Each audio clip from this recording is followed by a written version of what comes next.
अस्सलाम वालेकुम स्टूडेंट्स, कैसे हैं आप सब।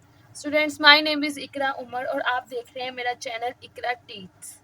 स्टूडेंट्स, आज है हमारे पास टॉपिक 12 है graphic representation of the data.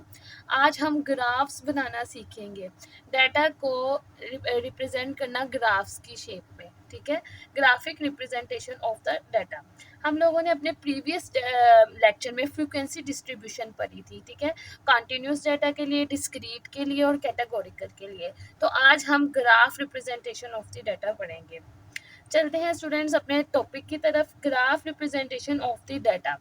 There are several ways to create graphic representation of data depending on the type of the data and the message you want to convey.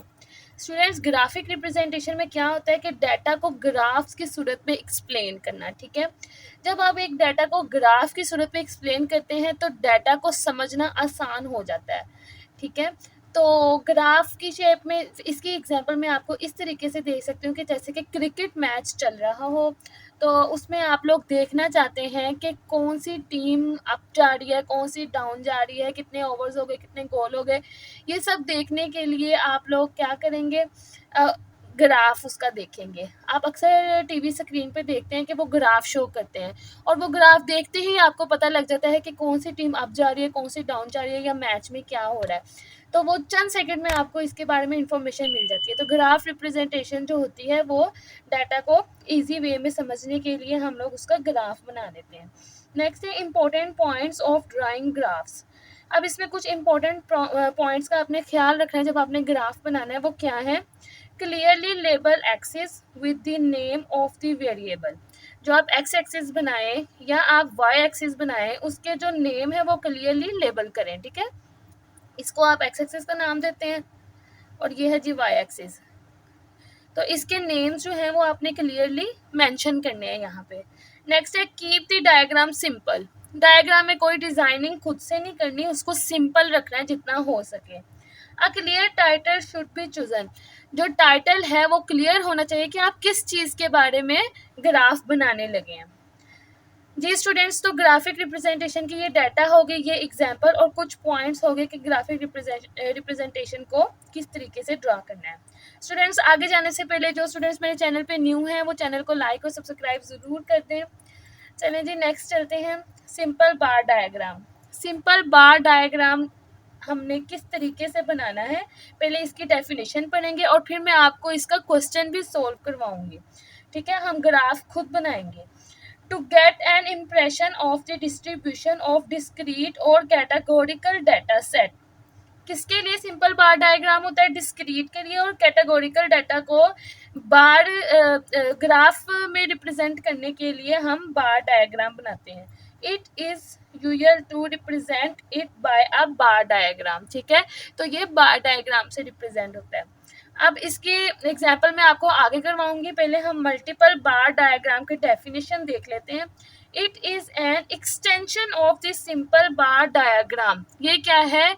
जो multiple है ये simple की extension है। ठीक है, वो simple बार में एक बार होता है और इसमें मल्टीपल हो सकते हैं, 2 हो सकते हैं, 3 हो सकते हैं, 4 हो सकते हैं, डिफरेंट वेराइटीज होंगी।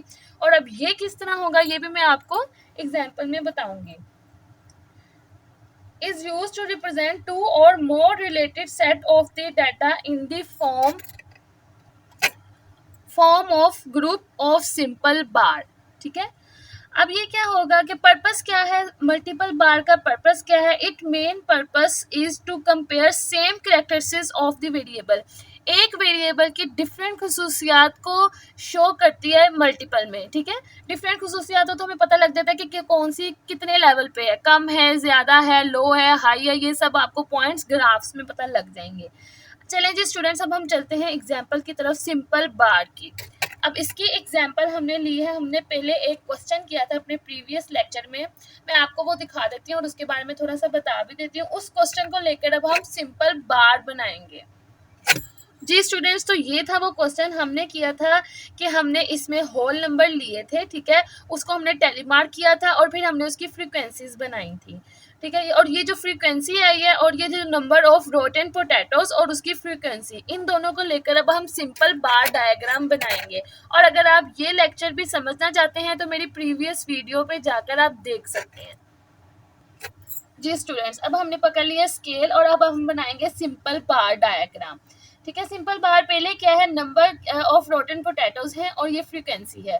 0 पे है 5, तो ये हम लोगों ने नंबर ऑफ रोटन पोटैटोज जो है वो एक्स एक्सिस पे ले लिए हैं और फ्रीक्वेंसी हमने वाई एक्सिस पर लिख ली है। ठीक है, अब हम देखते हैं कि 0 पर 5 फ्रीक्वेंसी कितनी आएगी, वो यहाँ पे आएगी, तो ये फर्स्ट बार तो अवेलेबल है हमारे पास। ठीक है, सेकेंड है 1 पर है 6 फ्रीक्वेंसी, तो 1 पोटैटोज पर 6 फ्रीक्वेंसी है, तो यहाँ पे अब हम एक बार ड्रॉ कर लेंगे। ये हमारा फर्स्ट बार आ गया। नेक्स्ट मैंने 2 पे लिखा है जी, 2 पर है 6 4, ठीक है, 2 पर है जी 4, तो हम यहाँ पे एक बार ड्रॉ कर लेंगे। ये आ गया 4, 2 पर 4। नेक्स्ट है 3 पर भी 4 है, तो हम ये बार 3 पर आ गया 4। नेक्स्ट हमारे पास 4 पे है 1, तो 4 पे है 1, तो ये हमारा बार यहाँ पे आ गया 1।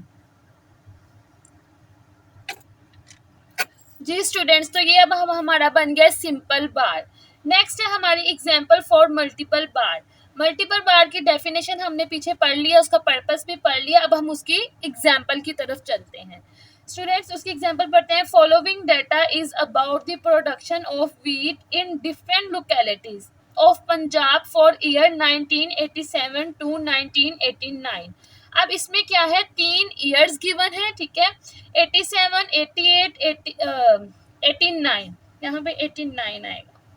ठीक है, एंड 3 लोकेलिटीज हैं, लोकेलिटी 1, लोकेलिटी 2, लोकेलिटी 3, और ये हमारे पास इसकी प्रोडक्शन बताई हुई है।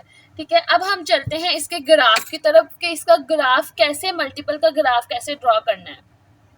जी स्टूडेंट्स, तो अब हमने यहाँ पे ग्राफ ड्रॉ कर लिया है। हमने एक्स एक्सिस पे ईयर्स ले लिए हैं और हमने वाई एक्सिस पे प्रोडक्शन ले लिया है। ठीक है, अब हम इसका ग्राफ ड्रॉ करेंगे। अब हमारे पास 1987 के लिए 3 लोकेलिटीज हैं। ठीक है, लोकेलिटी 1, लोकेलिटी 2, लोकेलिटी 3। पहले में है जी 500, यहाँ पे थोड़ा सा लिख देती हूँ, 500, 600 एंड 800, ये है पहले के लिए। अब 1987 के लिए सबसे पहली कौन सी है, 500, तो हम 500 से ड्रॉ करेंगे। यहाँ पे आते हैं हमारा 4 और 6 के दरमियान में 500 आएगा, तो ये हमने पहला बार ड्रॉ कर लिया।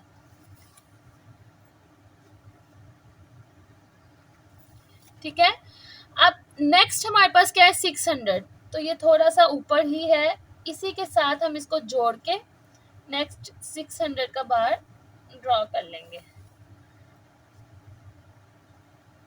ठीक है, और नेक्स्ट हमारे पास है 800, तो ये थोड़ा सा ऊपर जाएगा और 800 का बार ड्रॉ कर लेंगे। आप लोगों ने मेरे साथ साथ अपनी कॉपीज पे करना है ताकि आप लोगों को अच्छे से प्रैक्टिस हो जाए इसकी। अब ये इसके तीन बार आ गए हैं। ठीक है, अब हमने इसको डिफरेंट शेप्स से देने ताकि हमें पता लग जाए। पहले पे हम ऐसे कर देते हैं। ठीक है, ये लोकेलिटी 1 का है, ये लोकेलिटी 2 का कर देते हैं।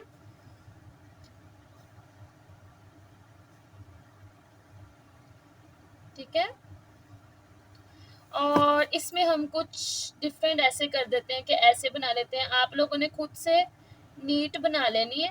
मैं यहाँ पे मेंशन कर देती हूँ आपको, थोड़ा सा साइड पे कर लेते हैं, यहाँ ऊपर कर लेते हैं। लोकेलिटी 1 के लिए आपने इस तरह लाइंस ड्रॉ की हैं। लोकेलिटी 2 के लिए आपने,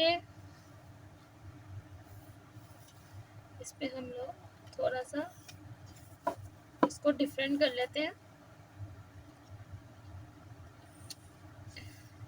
कि इस पे वर्टिकल लाइंस की हैं, और लोकेलिटी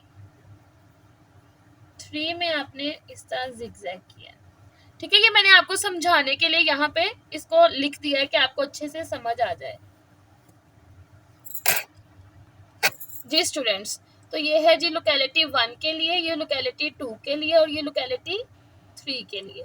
नेक्स्ट अब 1988 पे बनाएंगे हम। 1988 पे हमारे पास 3 वैल्यूज हैं, 600, 700 एंड 700, ठीक है। अब हम इसकी सबसे पहले 600 पे ड्रॉ करेंगे फर्स्ट बार,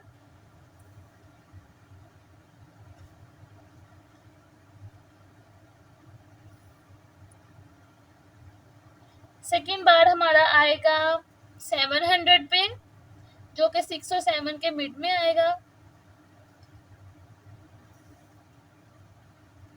और थर्ड भी 700 पे है, तो वो ऐसे ही आ जाएगा।